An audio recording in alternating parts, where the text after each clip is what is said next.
Alright guys, here we go. MWFL Week 2 recap. We have a guy with a 4-touchdown day and he might lose. A surprise team at 2-0, and we are getting set up for a big Week 3 matchup. Let's get to our first game. That is my team, Baskin-Dobbins, going against the Raiders, as of course the great Chris Berman would say. Mario unfortunately loses 194 to 155. Chris Godwin, 32 points. Again, a solid game. More than a solid game, an amazing game. 7 catches, 117 yards, and a touchdown in the loss for Mario. That's just it. He had no one else break 20. Derrick Henry, 16 points. Under 100 yards, but did get a touchdown. Josh Allen is what killed him. 10 points, and it wasn't because he was bad. It was because the game script did not allow him to have a great game. Let's get to my team. Won't you be my neighbors? 34 points, 10 catches, 127 yards. Even with bad Daniel Jones, still able to dominate a game. Jalen Hurts, 26 points, over 300 total yards and 2 touchdowns. George Pickens, he's my surprise player of the year, and he's been awful. 4 points. It's the Steeler offense. To me, I always thought it was Pickett, but it looks like it's the offense that's messing it up.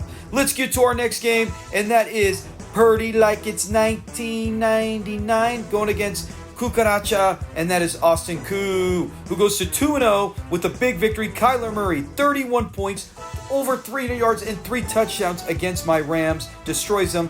Picking up Mason turned out to be great for him. 23 points, 100 yards, and a touchdown in the Niner loss. Christian Watson, what the heck? A touchdown last week, and this week a big goose egg. That's embarrassing when he's not even injured.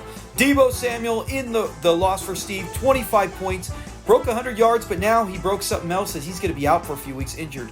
Purdy, 24 points. But Michael Pittman, 6 points. Back-to-back weeks, he's been awful. You got to think him and the Colts offense is going to pick it up, but they were terrible against Green Bay. That is one of the big reasons Steve is 0-2. Pittman has not contributed and helped all in the last 2 weeks. So we'll see if Steve can get to 1-2, get his first win next week. On to our next game, and that is Jacob with his big rival, trying to make a name for himself against Brian.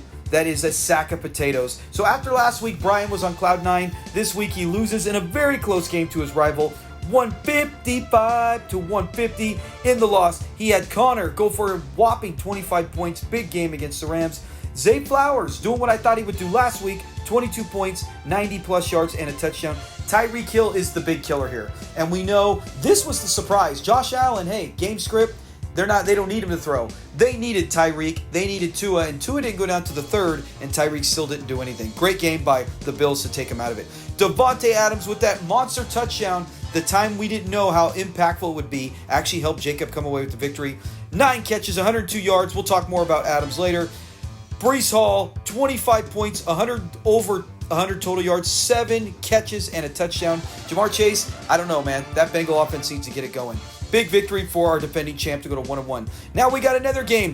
Everyone is 1-1. This is a battle of religious proportions, a biblical battle. Elijah going against a guy who loves Jesus. It doesn't get better than that. Christian Alvin Kamara, 51 points, 4 total touchdowns. When he had that, and he had A-Chain, his running backs combined for 82 points. You win 90% of your games. But when Travis Kelce, one of your top players, drops 1 point, as much as I love it and I love to laugh because that also means we don't have to see Taylor Swift so much, very difficult, tough loss for him. He barely lost, right? He lost by less than 10. Justin Jefferson, 29 points for Eli. Buddy is injured. Cook, 3 touchdowns in the great Thursday night game. Atkins, you go, hey, 2 points, who cares about him? We're not expecting him much. I put him because who would have thought Atkins would outscore Kelce? And that was the difference in the game, my friends, because if Kelce has a pedestrian-type game, Christian does come away with victory. Let's get to our next one. That is, unfortunately, Eric drops to 0-2. Funky Cole Medina is playing just like Funky Cole Medina. As he goes to 0-2, Dino Dan smoking, and he is doing everything like smoking. As he goes to 2-0, Nico Collins, 33 points, 8 catches. He is the real deal. He seems like, hey, when the Texans offense goes, I know Diggs had the 2 touchdowns. We'll talk more about Diggs later. Jonathan Taylor, 20 points. That trade is looking great for Dino Dan right now as he needed a running back, and that's what Taylor is. Reed, 5 points. This is why I said last week, you never know with these guys in Green Bay. They have 3 decent receivers, and week to week, you might have one go off and one disappear. CeeDee Lamb, he had 90 yards in the first half and did nothing in the second half. Still a good game, 20 points for Eric. Joe Burrow, like we talked about, not bad, 17 points. You want 27 for Burrow when they're going up against Kansas City.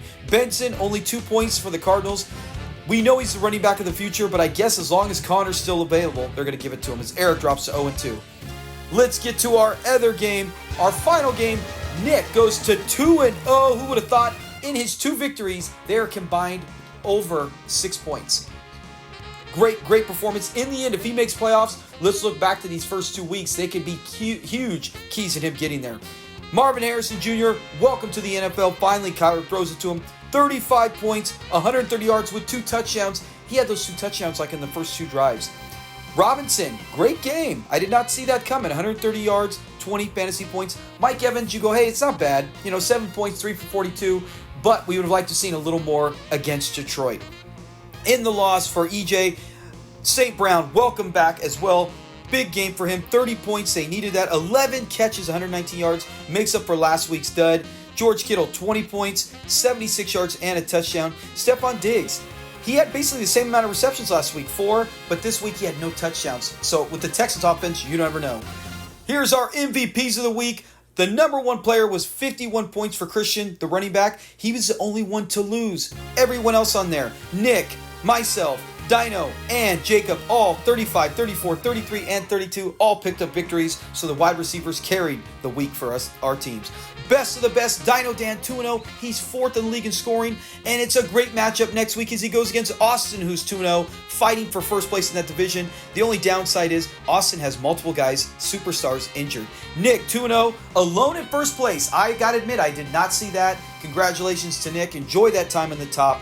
But that is it for our week, guys. Thanks a lot for tuning in. Be sure to give a like and be ready for week 3.